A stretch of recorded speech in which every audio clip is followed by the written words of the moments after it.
स्वागत है आप लोगों का। हम लोग आज जो पढ़ने जा रहे हैं वो एक्चुअल में सीपीडब्ल्यूए कोड यहीं से स्टार्ट होता है और हम लोग पढ़ेंगे आज सीपीडब्ल्यूए कोड और उसमें भी वो है चैप्टर 6 और है कैश बुक एक्चुअली कैश। और आप लोग जब यहाँ देख रहे हैं जो इस पिक्चर में आप लोग देख रहे हैं वो फॉर्म 1 दिख रहा है आप लोगों को। वो रेफर किया गया है पारा 6.6.1 से लेकर के 6.6.7 ऑफ द सीपीडब्ल्यूए कोड। तो आप ये सोच रहे होंगे कि मैंने सबसे पहले इसको इंट्रोड्यूस क्यों किया। इसको समझने के लिए पहले आपको एक बात समझना होगा कि जब भी कोई भी बिजनेस रन करता है, आप लोगों में जो ऑडिट वाले होंगे वो पीसी 14 और जो अकाउंट्स वाले होंगे वो पीसी 13 देंगे पुराने वाले सिलेबस में, और नए वाले सिलेबस में आप लोगों को ये पीसी 13 और 14 का हिसाब नहीं रहेगा, वो फिर आपको पीसी 4 में चला आएगा। और जब आप नए वाले सिलेबस में देखेंगे तो आपको ये पता चलेगा कि ज्यादातर क्वेश्चन प्रैक्टिकल या न्यूमेरिकल बेस्ड है।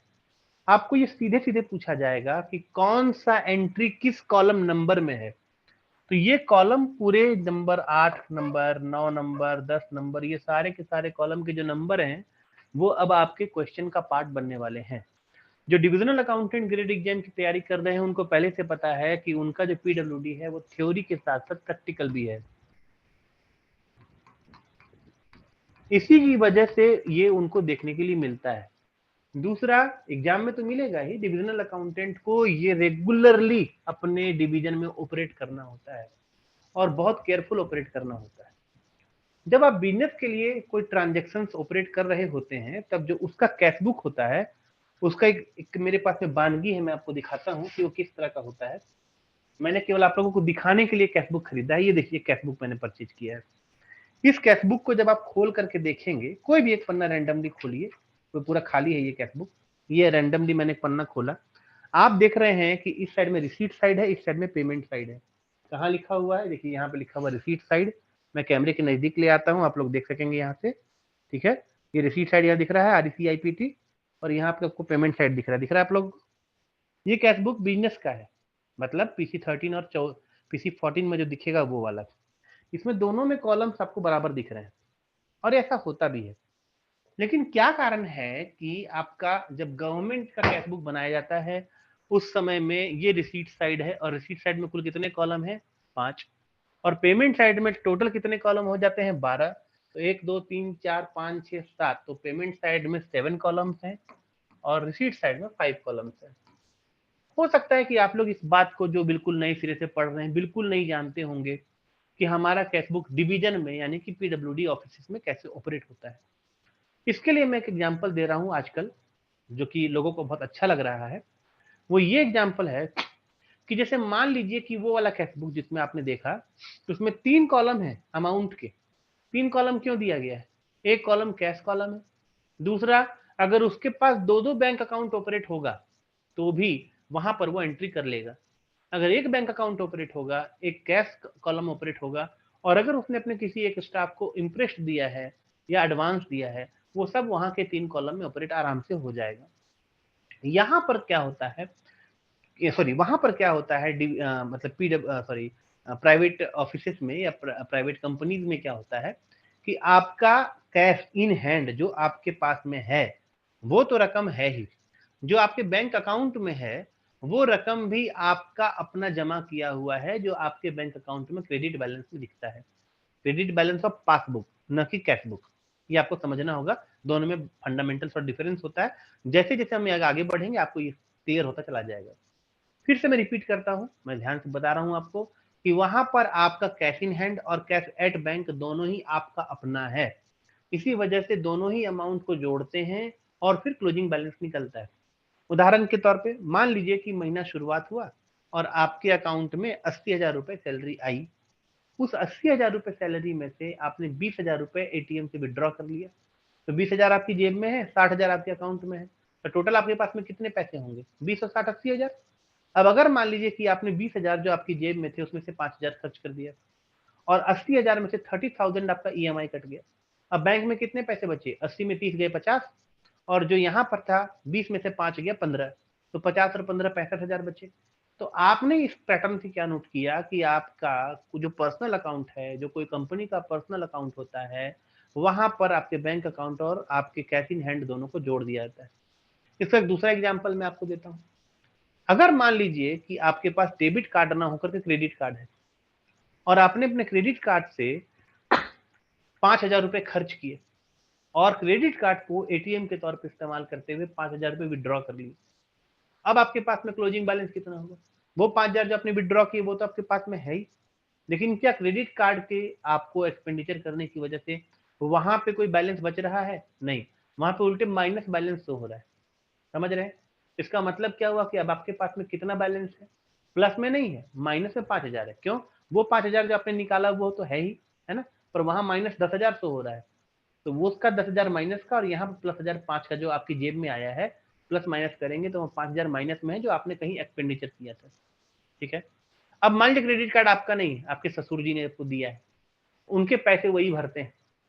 अब उस क्रेडिट कार्ड से आपने जो भी परचेज किया या आपने पैसे निकाले, अगर आपने पैसे निकाले तो आपके अकाउंट में से कट गए, मतलब उस क्रेडिट कार्ड में से कट गए और आपकी जेब में आ गए 5,000, लेकिन उसके पैसे आप अगर नहीं भरने वाले हैं तो वो माइनस बैलेंस आपका तो नहीं होगा। समझ गए? सेम पैटर्न पीडब्ल्यू डिवीजन में ऑपरेट किया जाता है। कैसे? मैं आपको समझाता हूं। देखिए, ये जो बैंक कॉलम आप देख रहे हैं ना, यहाँ इसमें आप देखेंगे कि, अच्छा मैं इसको पहले मिटा देता हूँ, इरेज कर देता हूँ पहले। इरेज करने के लिए हाथ काफी है? हाँ बिल्कुल है।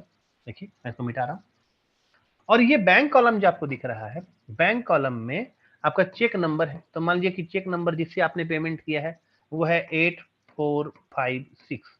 ठीक है, ये चेक नंबर है, और अमाउंट जो आपने पेमेंट किया है वो है 1,00,000 रुपए। तो अमाउंट के लिए मैं कलर चेंज कर देता हूँ। चल भैया कलर चेंज हो जा, ब्लू ले लूं? ले लेता हूँ। ये लीजिए मैंने 1,00,000 रुपए। ठीक है, 1,00,000 रुपए आपने पेमेंट किया है, चेक नंबर कौन सा? 8456 से। ये 1,00,000 रुपए जो आपने पेमेंट किया है, क्लासिफिकेशन जब लिखेंगे तो यहाँ लिखेंगे टू होम पेड, तो paid to A B C contractor. काहे को पेमेंट किया भैया? रोड बनाने के लिए। समझ गए? रोड बनाने के लिए, रोड के रिपेयर के लिए। तो इसका हेड क्या होगा? 3054 होगा। ये हेड अभी आपको याद नहीं रखना है। ये जो आपने 1,00,000 रुपए पेमेंट किया, इसके लिए सरकार ने आपको एलओसी दी है, लेटर ऑफ क्रेडिट। वो क्या होता है मैं आपको बताऊंगा। पर ये जो बैंक है इसका अकाउंट आप ऑपरेट नहीं करते हैं। समझ गए? इसका अकाउंट कोई और ऑपरेट करता है, स्पेशली ट्रेजरी ऑपरेट करता है। ट्रेजरी और गवर्नमेंट ने मिल करके आपको केवल ऑथोराइज किया है। अच्छा, ये ट्रेजरी जो है वो स्टेट गवर्नमेंट के मामले में, सेंट्रल गवर्नमेंट के मामले में ट्रेजरी है ही नहीं, ये फिर बैंक अकाउंट है। समझ गए? बैंकिंग ट्रेजरी कहते हैं उसको। ये अमूमन स्टेट बैंक ऑफ इंडिया होता है या कोई दूसरा एक्रेडिटेड बैंक होगा। वो उसमें एक्रेडिटेड बैंक क्या होता है वो भी मैं आपको बाद में बताऊंगा। पॉइंट समझिएगा, जब आपने चेक काटा है वो चेक की फिगर जो कि 1,00,000 रुपए डेबिट होगी, आपके, ध्यान से सुनिएगा, आपके अपने अकाउंट से नहीं हो रही है, वो गवर्नमेंट अकाउंट से हो रही है। इसका सेकंड केस क्या बनता है कि अगर अगला, अब आपने क्या किया कि 8456 की जगह पे अब आपने 8457 नाम का अगला चेक काटा और उस वाले चेक में से 5,000 रुपए विड्रॉ किए। कितने किए विड्रॉ? 5,000 रुपए। किसको किसमें लिखेंगे? इसमें, इसमें आपका जो पहला वाला था, ठीक है, वो तो एबीसी कॉन्ट्रैक्टर था। भैया इरेज हो जा भाई। ठीक है, अब ये वाला जो सेकंड वाला है, ये वाला, ये आपका सेल्फ विड्रॉल है। तो सेल्फ के लिए मैंने यहाँ लिख देता हूँ, ये एक सेल्फ का चेक है। अब यहाँ से जो 5,000 रुपए आपने विड्रॉ किए हैं, सरकारी अकाउंट से पैसे निकले, लेकिन ये 5,000 रुपए आपको यहाँ लेने पड़ेंगे। From home received cash amount 5,000। समझ रहे हैं? ये 5,000 आपको यहाँ दिखाने पड़ेंगे। क्यों? क्योंकि आपने किस लिए? अपने लिए विड्रॉ किया है। समझ गए? और जब आप यहाँ दिखा रहे होंगे तब आपको कैश कॉलम में भी 5,000 दिखाना पड़ेगा, और वो किस में दिखेगा? क्लोजिंग बैलेंस में, सीबी में दिखेगा, अगर आपने उसको कहीं और खर्च नहीं किया है तो। क्योंकि ये जो आपका कैश कॉलम है, मैं आपको दिखा देता हूँ, ये वाला जो कॉलम नंबर 4 है और ये जो कॉलम नंबर 9 है, दोनों का टोटल मंथली टोटल ऑलवेज मिलना चाहिए। तो अब मैं आपको क्या लिख रहा हूँ? Column 4 is equal to column 9, ये हमेशा होना चाहिए, ऑलवेज। अब आप कहेंगे कि क्या बैंक कॉलम 10 और 11, तो 10 में तो नंबर है, क्या बैंक कॉलम का जो 11 नंबर है वो किसी से टैली करेगा? नहीं, वो किसी से टैली नहीं करता है, कैशबुक में टैली नहीं करता है, वो टैली करता है फॉर्म 51 में। तो कैशबुक का जो कॉलम नंबर 11 है, समझ रहे हैं, वो फॉर्म 51 में टैली करता है, समझ रहे हैं, फॉर्म 51 के पार्ट 2 में। ये आगे बढ़ेंगे तब आपको ये कंसेप्ट समझ में आएगा। फिलहाल ये पूरा माजरा आप लोगों को समझ में आ रहा है? अगर हाँ तो प्लीज हाँ बोलिए कि यहां तक आपको समझ में आया कि कुल मिलाकर के कैशबुक में 12 कॉलम होते हैं, 12 कॉलम में रिसीट के 5 कॉलम होते हैं, पेमेंट के 7 कॉलम होते हैं। उसमें से जो पेमेंट का बैंक कॉलम है, वो बैंक कॉलम असल में आपका अपना अकाउंट नहीं है, वो गवर्नमेंट का अकाउंट है। इसलिए इस कॉलम में जो भी पेमेंट हो रहा है आपको उसको पेमेंट में कंसीडर तो करना है, लेकिन कैश कॉलम में इसकी एंट्री नहीं होती है। कैश कॉलम में उसी की एंट्री होती है जो आपने केवल सेल्स के लिए विड्रॉ किया होगा, समझ गए। अदरवाइज आपका और कोई एंट्री, जो भी आप किसी कॉन्ट्रैक्टर को पेमेंट कर रहे होंगे उसकी एंट्री कैश कॉलम में नहीं होगी। और रिसीट और पेमेंट जो टैली होता है वो ये कैश कॉलम रिसीट का और कैश कॉलम पेमेंट का, यही दोनों टैली होता है। यहाँ तक मामला जिसको समझ में आया हो वो प्लीज हाँ कहिए, नहीं समझ में आया हो प्लीज पूछिए, क्योंकि यहाँ से हम आगे बढ़ेंगे तब आपको कॉन्सेप्ट क्लियर होने लग जाएगा, समझ गए। सर एक चीज पूछ रहे थे, जैसे ये सेल्फ चेक वो किया और ड्रॉ किया रिप्लेनिश करने के लिए, अब ये 5,000 जैसे था, तो इसमें से मान के चलिए सर 4,000 खर्च हुआ है, 1,000 उसका बच रहा है, तो उसको ऐसे दिखाना हो 4,000 फिर नीचे 1,000 ऐसे करके कैश कॉलम में। तो उसको उसमें 4,000 में कैश कॉलम में दिखाएंगे जिस मद में खर्च हुआ है, तो कोई ना कोई तो हेड होगा ना, समझ हाँ रहे जी, कि हाँ नहीं? जी तो जी 4,000 जी। का हेड दिखाएंगे 4,000 में, और 1,000 जो दिखाएंगे क्लोजिंग बैलेंस में दिखाएंगे। अब आप मैं दिखा देता हूँ आपको, वो भी देख लीजिए, आपने बहुत बढ़िया सवाल पूछा है, ठीक है। अभी मैं 5,000 लिखने वाला उधर में नहीं हूँ, राइट। यहाँ पे जब आपने यह दिखाया 5,000 में 4,000, ये दिखा रहे ना आप, हाँ जी, तो हाँ जी। 4,000 को हम ये मान लेते हैं कि आपने उसको किसी को इम्प्रेस्ट दे दिया, समझ गए। अब इम्प्रेस्ट का जो हेड होता है ना वो 8672 होता है, मैं आपको दिखा देता हूँ तुरंत क्या होता है, 8672, समझ गए। और 1,000 रुपया जो आप कह रहे हैं वो आप ये कह रहे हैं कि आपके क्लोजिंग बैलेंस में दिखेगा, है ना। हाँ जी, हाँ जी। 1,000 रुपया आपके किस में दिखेगा, क्लोजिंग बैलेंस में। और जब आप इम्प्रेस्ट देंगे किसी आदमी को दे रहे होंगे ना, तो मान लीजिए इम्प्रेस्ट दिया आपने सोहन को, इम्प्रेस्ट दिया है, सोहन क्या है, डीओ है, समझ रहे हैं। तो सोहन को 4,000 इम्प्रेस्ट दे दिया, उसका हेड कौन सा हुआ, 8672। और जो आपको क्लोजिंग बैलेंस है 1,000 रुपए, समझ रहे हैं, उसके लिए जो हेड बनेगा उस हेड का नाम होगा 8671 डिपार्टमेंटल बैलेंस। क्या नाम होगा, ये क्या है, क्लोजिंग बैलेंस है ना, जी सर। है ना। अब इसका हेड आप देखना चाहेंगे, ये देखिए मैं दिखाता हूँ आपको। मैंने इसका प्रिपरेशन पहले कर लिया है कि मुझे पता था कि कोई ना कोई होगा जो धुरंधर आदमी मुझसे पूछ बैठेगा। ये देखिए यहाँ पे दिख रहा होगा 8671 और 72 दिखाई पड़ रहा है। जी सर। तो 8672 हो गया परमानेंट कैश इंटरेस्ट 4,000 वाला, और 8672 सॉरी 8672 हो गया परमानेंट कैश इंटरेस्ट 4,000 वाला, और 867 हो गया डिपार्टमेंटल बैलेंस। क्लियर है? जी सर। यहाँ तक तो किसी को डाउट नहीं ना है? यहाँ से मिटा देना इसको, अभी हम इसको हटा देते हैं, ठीक है। अब अगर इसका जरूरत पड़ेगा तो हम वापस इसको लेके आएंगे, अगर जरूरत नहीं पड़ेगा तो इसको हम वापस लेके नहीं आएंगे। क्लियर है? चलिए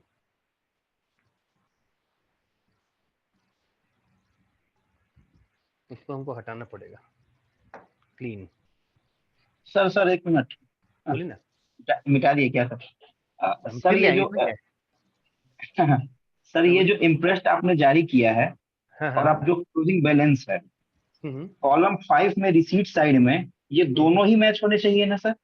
बिल्कुल, और दोनों दिखता है, क्लोजिंग बैलेंस में दोनों दिखता है, लेकिन हेड दोनों अलग अलग रहेगा, वो भी हम दिखा देते हैं। बढ़िया क्वेश्चन पूछते हैं, ऐसे क्वेश्चन पूछने पर दमदार मन लगता है कि हाँ मेरा बच्चा लोग पढ़ रहा है। ये देखिए बुक ऑफ फॉर्म्स दिख रहा है, ये नहीं जाना है, रुकिए यहाँ जाना है। यहाँ दिख रहा है सबको? कहाँ चले गए यार, ऊपर जाओ। हाँ यहाँ पे ये देखिए, यहाँ दिख रहा है 11 नंबर। जी हेलो, सर। क्या दिख रहा है 11 नंबर में? The cash balance at the end of the month should be detailed thus in a note as a foot in the cash book. तो कैश इंटरेस्ट का जो हेड लिखा जाएगा वो लिखा जाएगा 8671 डिपार्टमेंटल बैलेंस, समझ गए। इंप्रेस्ट जो होगा वो हो जाएगा 8672 परमानेंट कैश इंप्रेस्ट, और जो टेम्पोररी एडवांस होता है ना वो वर्क वाला हेड ही होता है, क्योंकि टेम्पोररी एडवांस हमेशा पास्ट वाउचर के अगेंस्ट में दिया जाता है। समझ गए? टेम्पोररी एडवांस 8672 में नहीं लिया जाता है। कंसेप्ट क्लियर हुआ? तो कुल मिला के क्लोजिंग बैलेंस कितना हुआ? 700, 1000 और 500, 2200 रुपया। क्लियर हुआ कि नहीं? जी सर। चलिए अब हम इसको यहां से हटा देते हैं, ठीक है। और हटा देने के बाद में डाउन साइज यहाँ तो है ही, चल भाई कोई दिक्कत नहीं है। अपन आ जाते हैं फाइंडर में और फिर ले लेते हैं इसको। एक ये भी आपको देखना पड़ेगा, बहुत इंपॉर्टेंट है। ये क्या है? हट, तो इसको भी इंसर्ट कर लेते हैं पहले। आ जा भाई तू भी। अब अगला जो क्वेश्चन है वो है चैप्टर नंबर 6 का पारा नंबर 6.1.1। समझ गए? 6.1.1 कहता है कि कैश किसको कंसीडर किया जाएगा, ये ना सवाल है जी। Which will be taken as cash, है ना। तो जो नगद है, चाहे वो सिक्का हो या फिर नोट हो, वो तो कैश होगा ही। चेक भी कैश होगा, डिमांड ड्राफ्ट भी कैश होगा। बहुत सालों से डिमांड थी कि sir deposit eight call receipt क्या होता है, हमको अपने नहीं पता था। ये देखिए डिपॉजिट एट कॉल रिसीट यही होता है। समझ गए? इसमें deposit eight call receipt of scheduled bank, scheduled bank का डिपॉजिट एट कॉल रिसीट क्या होगा? ये द हिंद, एक एग्जांपल है, द हिंद बैंक लिमिटेड, इसका डिपॉजिट कॉल डिपॉजिट रिसीट। समझ गए? इसमें जयपुर ब्रांच में इस तरह का ब्रांच माना हुआ है, और ये कलकत्ता में, देखिए कलकत्ता लिखा हुआ है। समझ गए? 20 मई 1955 को ये इशू किया गया था। रिसीव्ड फ्रॉम, तो ये बैंक ने लिखा है कि रिसीव्ड फ्रॉम महारानी जयाति देवी, महारानी, हाँ महारानी जयाति देवी, ठीक है। और उनका पूरा एड्रेस लिखा हुआ है। कितना रुपया? 10,000 ओनली, 10,000 रुपया as a deposit at the rate of 3% per annum to remain till notice of call from the either side. समझ गए? कोई भी एक आदमी इसको अगर कॉल मांगता है, जिस दिन भी मांग देगा, समझ गए, उस दिन टूट जाने का है। समझ गए? और जब आप इसको और डिटेल में सर्च करेंगे डिपॉजिट एट कॉल क्या होता है, इसको कहा जाता है purely temporary basis, deposit purely temporary basis. यहां तक कि ओवरनाइट डिपॉजिट भी अगर आप करते हैं तो भी डिपॉजिट एट कॉल आपको मिल सकता है। क्वेश्चन ये कि क्या आज ये प्रचलन में है? जवाब है नहीं। जैसे वो खत्म हो गया ना, नाम क्या है उसका, मनी ऑर्डर और टेलीग्राम, समझ रहे कि नहीं? वैसे आज ये प्रचलन में नहीं है। यहाँ पे ट्रांसफर वर्ड लिखा गया, देखिए ये वाला, देख रहे हैं आप, ये देखिए ट्रांसफर वर्ड लिखा हुआ है ना। लेकिन चूंकि आपको डिपॉजिट एट कॉल में पूछा जाता है, इसीलिए आपको जानकारी के लिए मैंने ये वाला आपके सामने प्रस्तुत किया है। समझ गए? इस डिपॉजिट के अलावा, कॉल डिपॉजिट के अलावा कोई और डिपॉजिट कैश का पार्ट नहीं है। हाँ एक डिमांड ड्राफ्ट है, पर वो तो डिमांड ड्राफ्ट है, ड्राफ्ट ऑन डिमांड। समझ गए? तो डिपॉजिट एट कॉल आपने देख लिया, मिटाओ इसको।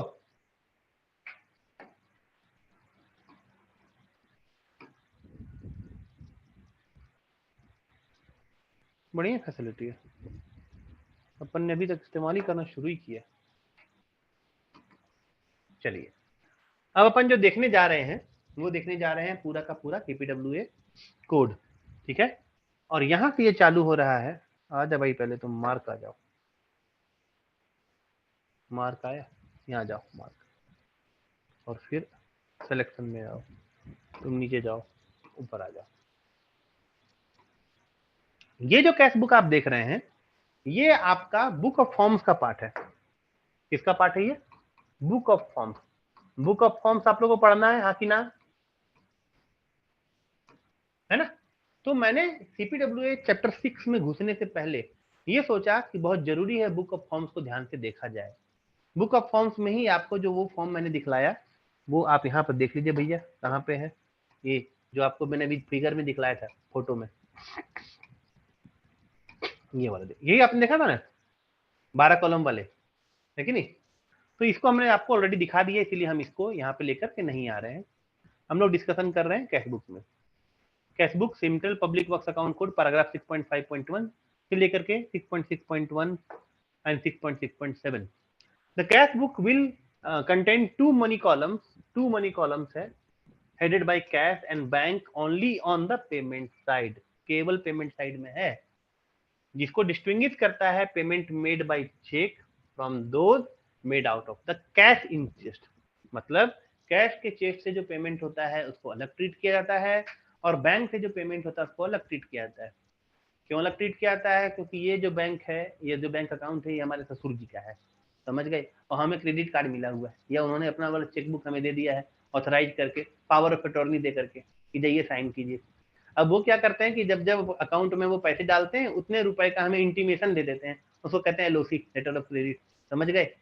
तो यही हिसाब है, इसी वजह से उनका कॉलम हमें अलग मेंटेन करना पड़ता है। क्लियर है? When however cheque is drawn to replenish the chest, अब चेक जो है आपने अपने कैश चेस्ट को रिप्लेनिश करने के लिए ड्रॉ किया है, मतलब 5000 वाला एग्जांपल मैंने आपको जो दिया था, इट्स नंबर एंड अमाउंट, दोनों नंबर, नंबर जो होगा कॉलम 10 में होगा, यहाँ देख लीजिए, और अमाउंट होगा कॉलम 11 में। तो ये, अरे यार ये 4 हो गया, 4 नहीं होना चाहिए, ये होगा 11 और ये होगा 10, ठीक है। should be entered on payment side in the bank column 10-11 and amount only on receipt side cash from bank in the single cash column number 4। मैंने आपको बताया 4 में लेना ही पड़ता है क्योंकि वो पैसे आपने निकाले हैं और खुद को दिए हैं, समझ गए। The amount of a cancelled cheque, अब यहाँ कैंसल चेक की बात आ रही है, इसका मतलब पहले आपने कोई चेक दिया था और किसी वजह से वो कैंसिल हो गया। कैंसिल होने की बहुत सारी वजहें हो सकती है। पहली वजह तो ये कि 3 महीने में ऑटोमेटिक कैंसिल हो जाना है, क्या कि 3 महीने का उसका वैलिडिटी होता है। अब यहाँ पर भी एक सबसे बड़ी लड़ाई है कि उसकी जो वैलिडिटी है 3 महीने from the date of issue और 3 महीने from the month of issue, समझ गए। तो यहाँ पर पहले था वो डेट ऑफ इशू, पहले था मंथ ऑफ इशू, बाद में receipt of payment rule number 42 में संशोधन कर दिया गया और उसको कर दिया गया 3 month from the date of issue, समझ गए। इसमें भी एक लड़ाई है, 3 month from the date of issue माने क्या, माने कहीं ये तो नहीं है कि पूरा 120 दिन काउंट करना, 3 महीना सॉरी 90 दिनों का ना, 3 महीना 90 दिन काउंट करेंगे या वो एक करके बाइफरकेट करके काउंट करेंगे, नहीं वो सब कोई लोचा लफड़ा नहीं है, 1 महीना का पूरा 1 महीना गिनेंगे, समझ गए। और जिस तारीख को इशू हुआ है, जैसे कि मान लीजिए आज तारीख कितनी है, आज तारीख है आपके 26, है ना। अगर आपने कोई चेक जो इशू किया है वो किया कब, 26 अप्रैल को 2024 को, तो उसकी वैलिडिटी कब तक रहेगी, तो मई पूरा पकड़िए, मई में कोई गिनती नहीं चलेगा, जून पूरा पकड़िए, अब यहाँ भी कोई गिनती नहीं चलने वाला, जुलाई में 25 तारीख, 25 जुलाई, माने जिस दिन आपने इशू किया है उसके तीसरे महीने में एक दिन पहले तक वो वैलिड रहेगा। और यही आपका आंसर है, बहुत बार पूछा जाएगा वैलिडिटी ऑफ चेक के बारे में।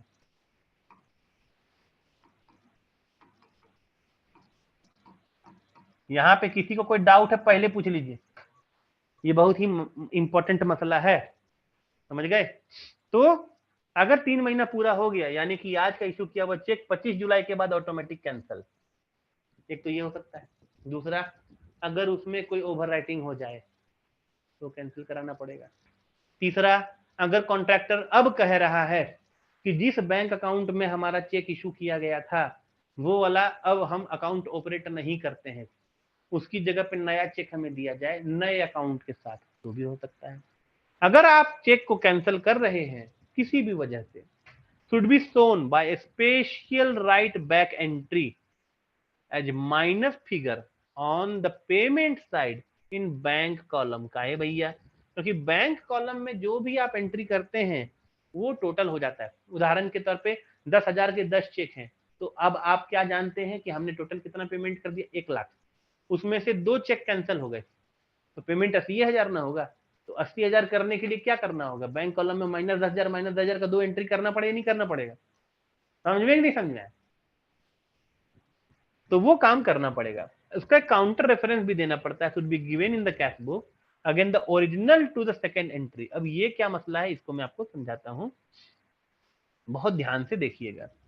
होता क्या है कि आपने जिस डेट में चेक को इशू किया था वो कैश बुक की 3 महीने 2 महीने पहले की एंट्री थी।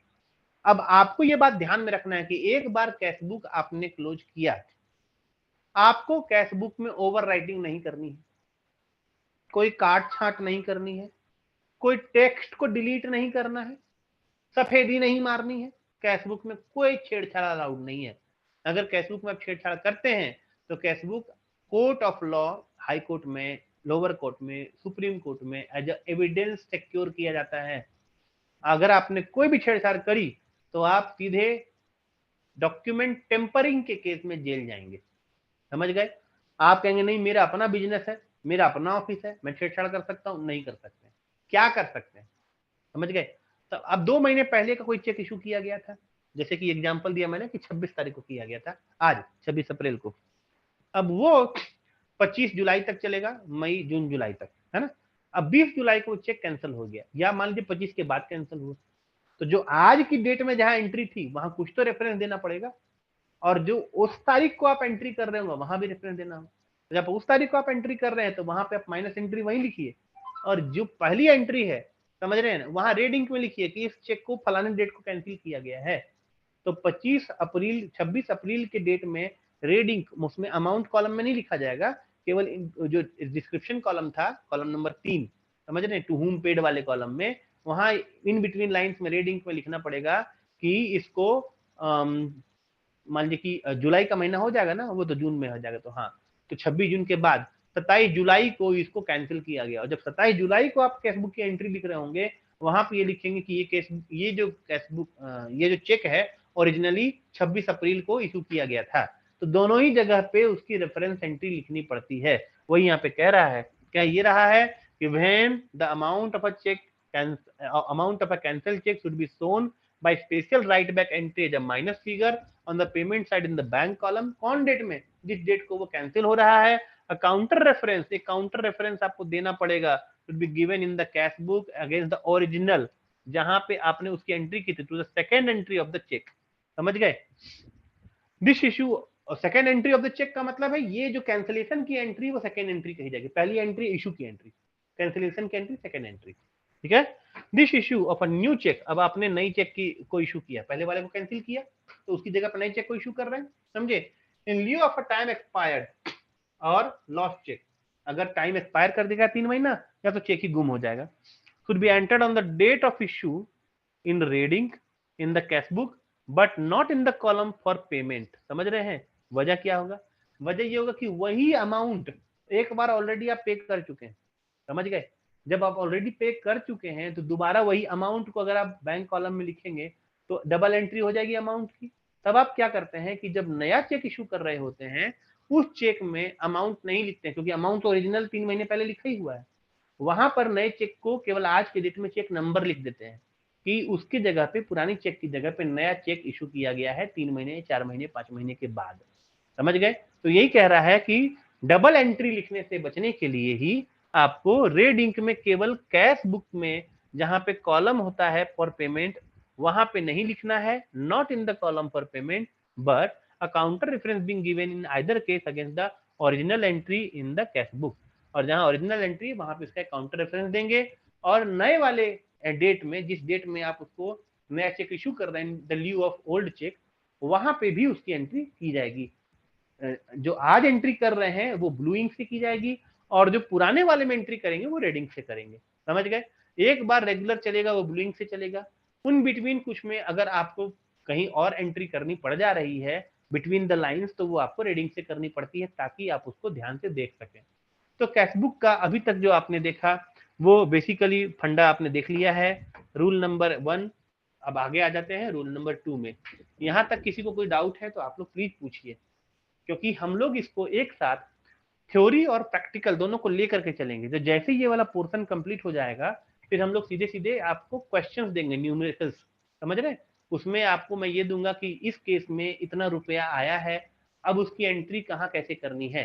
तो हम लोग जो कैशबुक का फॉर्मेट हम लोगों ने इसको यहाँ पे रखा है उसको हम सामने लेके आएंगे, आप लोग जैसा बोलेंगे वैसा वैसा हम फिगर में एंट्री करेंगे, ठीक है।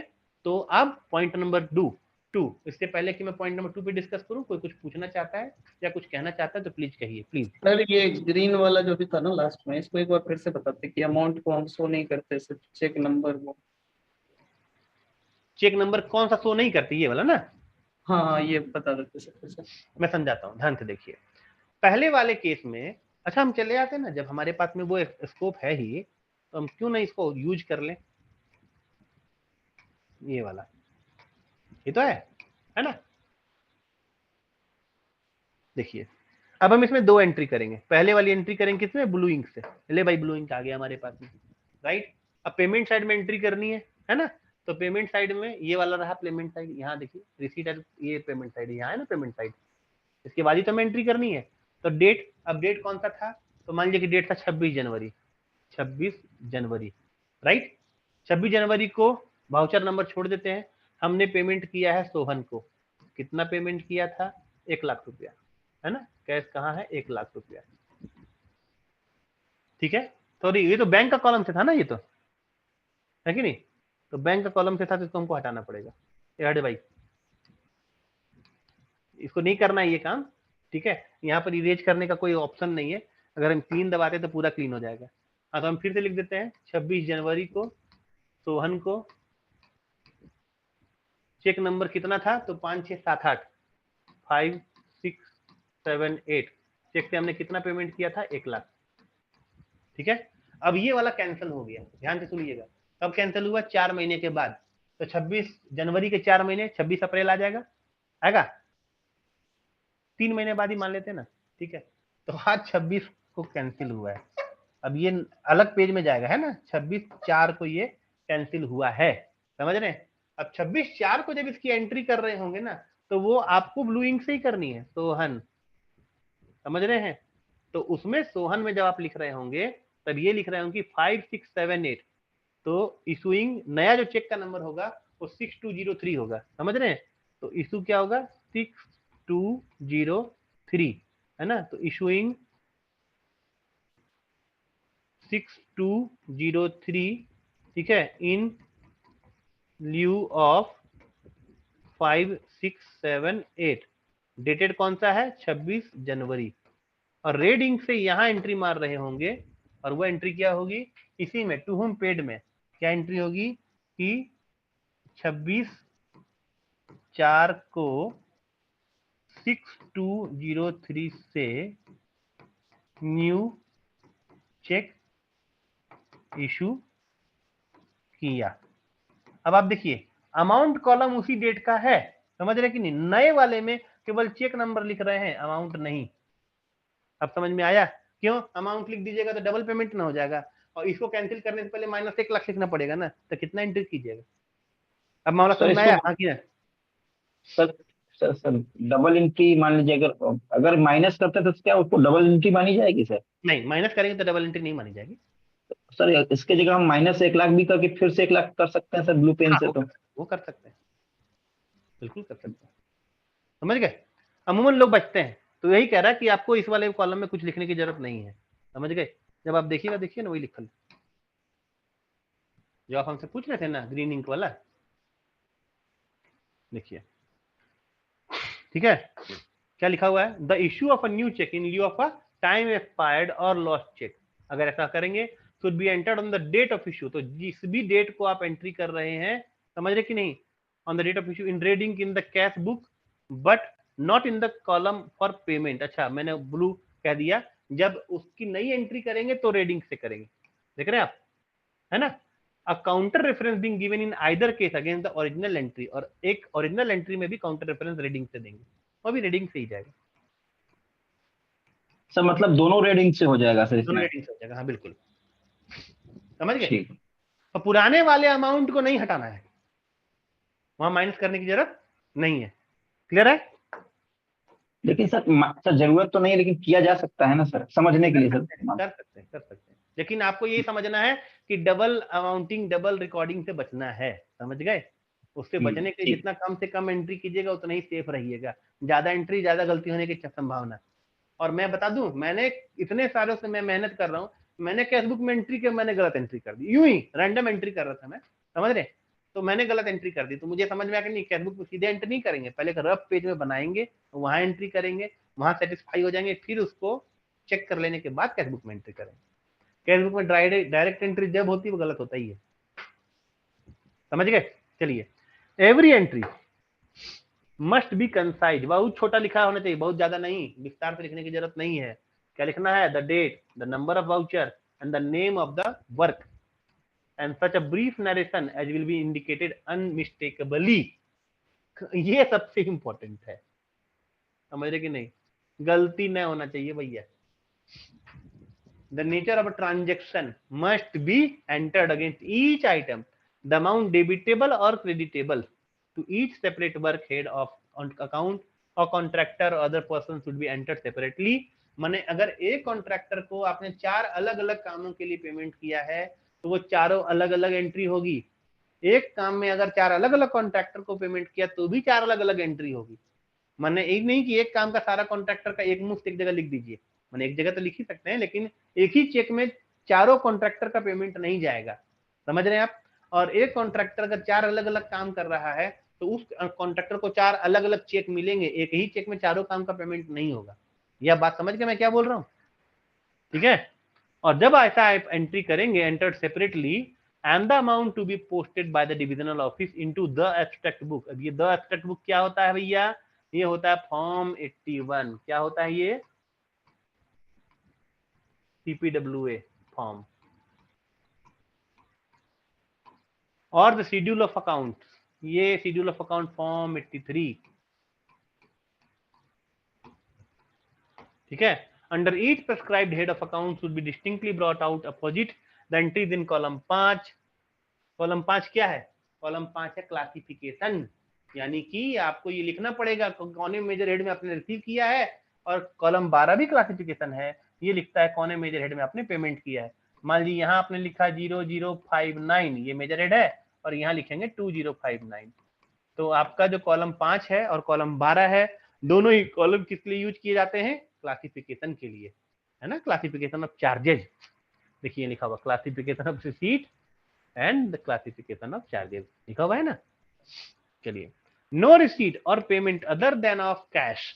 अब ये कैश क्या है, as defined in paragraph 6.1.1 of this code should be entered in the cash book. तो हम सबसे पहले यहाँ से जंप मारेंगे कैश बुक के पैराग्राफ 6.1.1 में, और ये जानेंगे कि कैश कहते किसको हैं। A deduction made at the time of payment. अच्छा, अगर आपने पेमेंट किया है, आपको हमेशा इस बात का ध्यान रखना पड़ेगा कि ग्रॉस पेमेंट और नेट पेमेंट क्या होता है। कॉन्ट्रैक्टर ने एक वर्क किया 1 लाख का, बिल बना 1 लाख का, क्या आप उसको 1 लाख पेमेंट करते हैं, नहीं। 2% टीडीएस काट लेते हैं, 2.5% सिक्योरिटी डिपॉजिट काट लेते हैं, 2% जीएसटी काट लेते हैं, 1% लेबर सेस काट लेते हैं, बहुत सारी चीजें कट जाती है। अगर 1 लाख का बिल उनको मुश्किल से 92-93 हजार रुपया मिलता है, समझ गए। अब आपसे मैं पूछना चाहता हूं कि अगर आपने उसको 92-93 हजार रुपया पेमेंट एक्चुअल में किया है तो आपका खर्च कितना दिखेगा, 1 लाख दिखेगा कि 92 हजार दिखेगा, बताइए जल्दी, तब मैं आगे बढ़ूंगा। 1 लाख। 1 लाख दिखेगा। तो जो आपका पेमेंट है वो पूरा 1 लाख है। कहां से, बैंक कॉलम नहीं, बैंक कॉलम में तो 92 हजार, जितना बैंक कॉलम में जो चेक फिगर वही होगा, समझ रहे। कैश कॉलम में जो पेमेंट है वो 1 लाख है। और जो रिकवरी है, समझे, deduction made at the time of payment creditable to work और head of account other than that to which the payment itself is debitable should however be entered on the receipt side। ये केवल receipt side में नहीं होता है, जानते हैं, ये पेमेंट साइड में भी लिखा जाता है। मैं समझाता हूँ कैसे।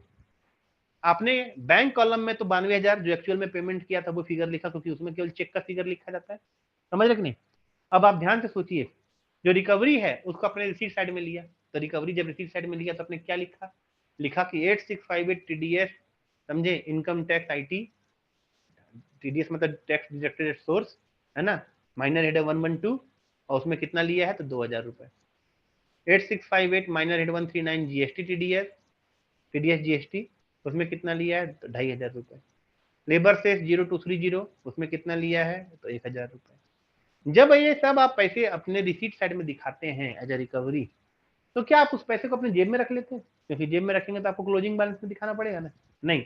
अल्टीमेटली जिस डिपार्टमेंट का पैसा होता है आप उस डिपार्टमेंट को ट्रांसफर कर देते हैं। चेक से ट्रांसफर कीजिए, चालान से जमा कीजिए, डोंट केयर, आपको वो पैसा उस डिपार्टमेंट के हेड को देना पड़ता है कि नहीं। तो जब आप उस डिपार्टमेंट को दे रहे होते हैं तो पेमेंट साइड में भी लिखना पड़ेगा। पेमेंट साइड में किस में, बैंक में कि कैश में, कैश में लिखना पड़ेगा ना। बैंक में तो चेक का फिगर ऑलरेडी लिखा ही हुआ है। अब मामला समझ में आया, हाँ कि ना, वही यहाँ कह रहा है। एक बार सर, एक बार जरा फॉर्म में दिखा देंगे क्या सर? बिल्कुल दिखा देंगे,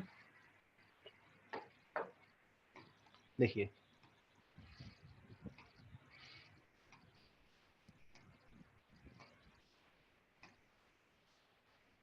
देखिए, पूरा 1 लाख का काम है, चेक कटा है 92 हजार का, समझ गए। और चेक का जो नंबर है वो है 2234। 2234 चेक का नंबर से कितना हमने पेमेंट किया है? 92,000 रुपये। समझ गए? तो 1 लाख का कुल काम था। अब 8,000 रुपये का हमको रिकवरी दिखानी, तो 8,000 रुपये हम यहाँ दिखाएंगे फ्रॉम होम रिसीव्ड, है ना। तो फ्रॉम होम रिसीव्ड में हमको क्या दिखाना भैया? तो इसमें क्लासिफिकेशन में दिखाना है 8658,112 TDS, ये इनकम टैक्स का पैसा है। अमाउंट कितना? 2,000। इसमें क्या करेंगे? रिकवरी, ठीक है, फ्रॉम वर्क XYZ। अब हम रिकवरी कर रहे हैं, समझ गए? 2,000 रुपया किसका? 8658,139 TDS GST। ये कॉलम में जा रहा है लेकिन उसमें नहीं जाएगा, यह है IT इनकम टैक्स, समझ रहे हैं? फिर 1,000 किसका? 0230 लेबर सेस, समझ गए? यहाँ पे भी 0853 भी एक ऑपरेट होता है जिसको बोलते हैं रॉयल्टी, यहाँ ऑपरेट होता है। तो मान लीजिए कि उसमें भी 2,500 रुपये कटा है, समझ रहे हैं? 0853 वो क्या है? रॉयल्टी। अब कितना हो गया? 2 2 4 2 6 और 1,500, तो 500 रुपये बच गया ना, है ना। 500 रुपया मान लीजिए सिक्योरिटी डिपॉजिट, 8443 सिक्योरिटी डिपॉजिट, तब मिला के कितना हो गया? 8,000। ये 8,000 अगर आप अपनी जेब में रखेंगे ना तो आपको क्लोजिंग बैलेंस में दिखाना पड़ेगा। तो ये आप क्लोजिंग बैलेंस में ना दिखा करके फिर आप क्या करते हैं? टू होम पेड में लिखते हैं कैश कॉलम में। तो कैश कॉलम में फिर से सारी एंट्री करनी पड़ती है, 2,000, 2,000, 1,000, 2,500 और 500, समझ गए? टोटल 8,000 यहाँ हो गया, टोटल 8,000 यहाँ हो गया। हमने आपको पहले ही कहा कि कॉलम 4 और कॉलम 9 हमेशा मिलना चाहिए। इसमें 8 में आपको लिखना पड़ेगा IT GST लेबर सेस, तो लेबर सेस का मतलब लेबर डिपार्टमेंट, है ना। उसके बाद में रॉयल्टी और सिक्योरिटी डिपॉजिट SD। तो आपको कुल मिलाकर समझ में आ गया कि क्या होना चाहिए? 4 बराबर 9, कैश बुक 4 बराबर 9। क्लियर हुआ? बोलिए हाँ कि ना, है ना। इसी तरीके से अपन चलेंगे।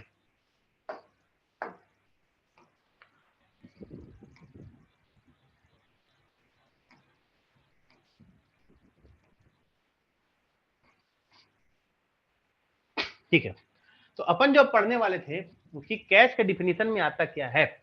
नो रिसीट और payment other than of cash as defined in paragraph 6.1.1। तो अपने को सबसे पहले 6.1.1 जाना है और ये देखना है कि कैश कहते किसको हैं। और जब तक हम वो नहीं देख लेंगे हमें चैन मिलने वाला नहीं है। तो लगता है हम 6.1.1 में आ गए क्या? बिल्कुल आ गए हैं, समझ गए?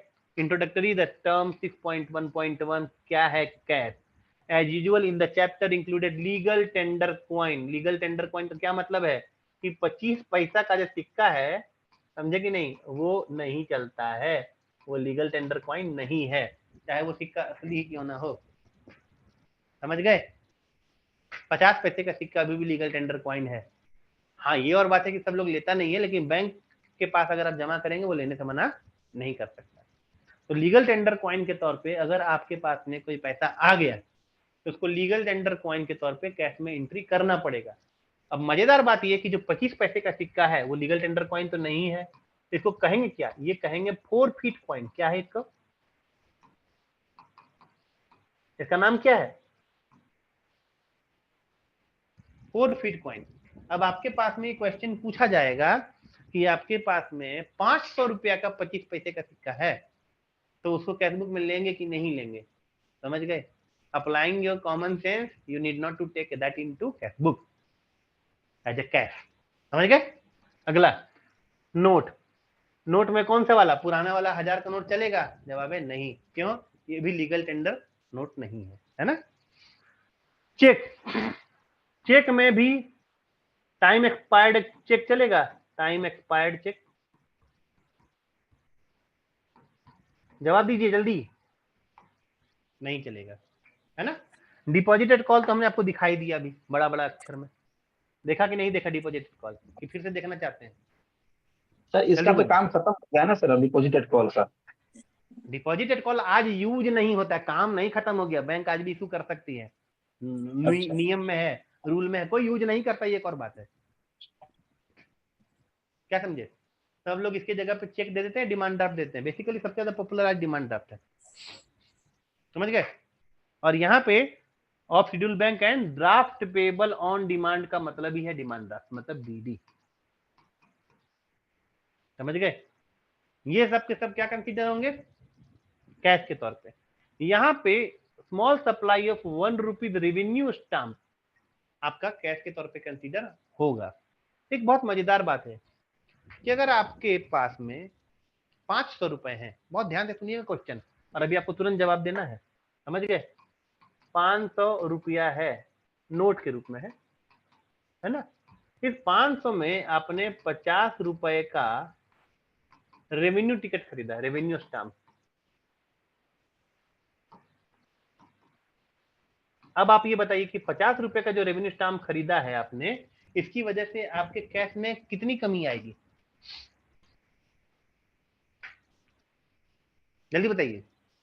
कोई कमी नहीं आनी चाहिए, क्योंकि ये भी तो सर अवेलेबल है। बिल्कुल। तो अगर 50 रुपए का आपने रेवेन्यू स्टाम्प खरीदा है तो उसकी कैश बुक में क्या एंट्री होगी?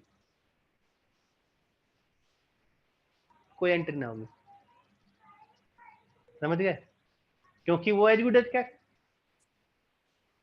क्लियर हुआ? सर लिखा है small amount, small supply of 1 rupees stamp. Small supply मतलब सर कितना? स्मॉल सप्लाई का कोई लिमिट नहीं फिक्स किया, इसलिए हमने 50 रुपए लिखा, 5000 नहीं लिख दिया। जितना आप रेगुलर खपा सकें उसको, सड़ ना जाए, समझ गए? भंडार नहीं करना है, हर्षद मेहता नहीं बन जाने का है।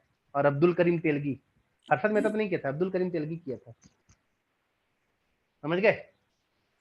सर तो पर ये वो सिर्फ 1 रुपी रेवेन्यू स्टैम्प होती है बस। हाँ भैया, तो 50 रुपए का 1 रुपए का टिकट, 1 रुपए का टिकट कितना? 50 पीस, समझे? जी वही तो हम कह रहे हैं, और क्या कह रहे हैं?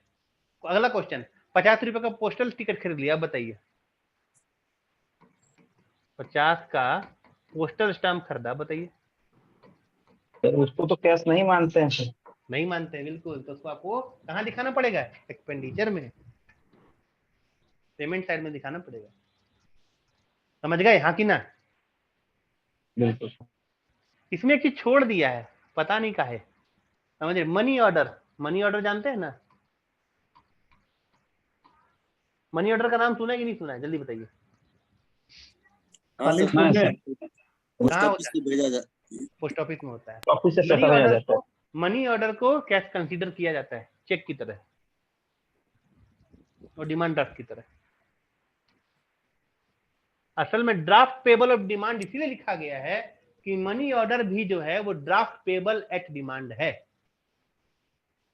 पेबल बाई पोस्ट ऑफिस, उसका नाम खाली मनी ऑर्डर है, समझ गए? वो भी वही है, ड्राफ्ट पेबल ऑन डिमांड, समझ गए? हाँ कि ना?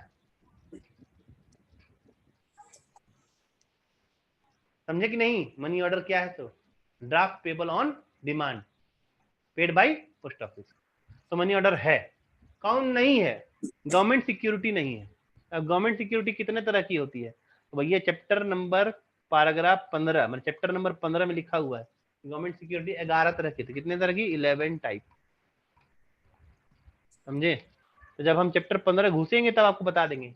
पर किस काम में ली जाती है आपको ये पता ही होगा कि सिक्योरिटी डिपॉजिट हम कॉन्ट्रैक्टर से लेते हैं तो 5% का सिक्योरिटी डिपॉजिट हम ले लेते हैं गवर्नमेंट सिक्योरिटीज के फॉर्म में, और 5% उसके बिल में से काटते रहते हैं। ये तो आप जानते हैं ना, हमने तो कई बार बताया होगा, है कि नहीं? अब 5% अगर उसका सिक्योरिटी डिपॉजिट लेते हैं तो वो अमूमन क्या जमा करता है? अमूमन जमा करता है एफडी। एफडी तो नाम सुना ही होगा आपने, आपने भी एफडी खुलवाया होगा, नहीं खुलवाया तो खुलवा लीजिए, 500 से खुलवा लीजिए, इसमें क्या है, समझ गए? तो 5000 का जब आप एफडी खुलवाएंगे ना, या 500 का ही खुलवा लीजिए, तो उसमें बैंक आपको इंटरेस्ट देती है, हाँ कि ना? और उसको कहा जाता है इंटरेस्ट बियरिंग सिक्योरिटी। और जो आप सिक्योरिटी डिपॉजिट के तौर पे उसके आरए बिल में से हर महीने हर बिल में से 5-5% काटते हैं, वो अलग है, ये 5% अलग है, वो 5% अलग है। ये 5% उसने दिया है आपको ऐसे एफडी के तौर पे, फिक्स डिपॉजिट के तौर पे। तो ये जो 11 टाइप का सिक्योरिटी, उसमें से एक वो सिक्योरिटी है फिक्स डिपॉजिट, एफडी। समझ गए? इसके अलावा भी बहुत तरह के, जैसे किसान विकास पत्र, समझ गए, सोवरेन गोल्ड बॉन्ड, क्लियर है? ये सब के सब अलग तरह के गवर्नमेंट सिक्योरिटीज हैं, है ना।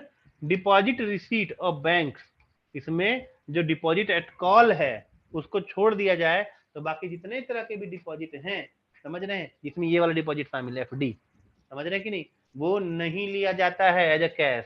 डिवेंचर, शेयर का भाई डिवेंचर, और बॉन्ड, समझ रहे हैं, sovereign gold bond accepted as security deposit, यहाँ पे लिखा है ना, under provision of para 15.1 are not to be treated as cash. समझ गए? अगर इसको कैशबुक में नहीं लिया जाता, कैशबुक का फॉर्म क्या है? कैशबुक का फॉर्म है CPWA1। अगर इसको कैशबुक में नहीं लिया जाता है, इन सबको चारों को चारों, तो कहाँ लिया जाता है? ये क्वेश्चन है आपके दिमाग में? अगर कोई जवाब देगा तो गेंद ताली बजवा दे। अगर CPWA1 में, क्या बोले, क्वेश्चन ये है कि नोट 1 में जिनका जिनका जिक्र किया गया है, ये सब के सब 15.1 में लिखे हुए हैं अलग से, इनके अलावा वहां भी लिखा हुआ है। अगर इनको कैशबुक में नहीं लिया जाता है, कैशबुक का मतलब है फॉर्म नंबर CPWA1, समझ रहे हैं? कैशबुक में अगर नहीं लिया जाता तो इनको कहाँ लिया जाता है, कहाँ रखा जाता है?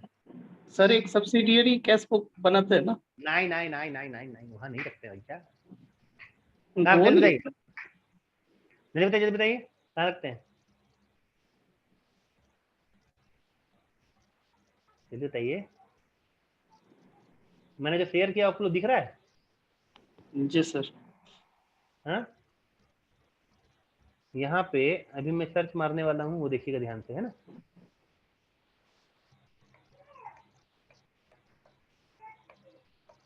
ये देखिए, यहाँ पे कुछ दिख रहा है आपको?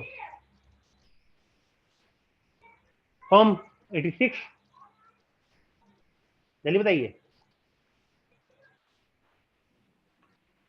अरे हाँ या ना, कुछ तो बोलिए, है ना। Account of interest bearing security, तो जो भी इंटरेस्ट बेरिंग सिक्योरिटी है जो आपने देखा है, चाहे वो गोल्ड बॉन्ड हो, चाहे वो फिक्स डिपॉजिट हो, जहां भी हो, वो फॉर्म 86 और फॉर्म 85 में लिया जाता है, register of interest bearing security. तो 85 रजिस्टर है, 86 अकाउंट है, 85 डिवीजन में रहता है, 86 एजी को भेजा जाता है। क्लियर है? हाँ कि ना, बोलिए जल्दी। बढ़िया है ना। चलिए, तो हम लोग आज यहीं तक रहेंगे, है ना। इसके बाद का जो पोर्शन है हम लोग कल देखेंगे। उम्मीद करता हूं कि अभी तक आप लोग को ठीक ठाक समझ में आ रहा होगा कैशबुक,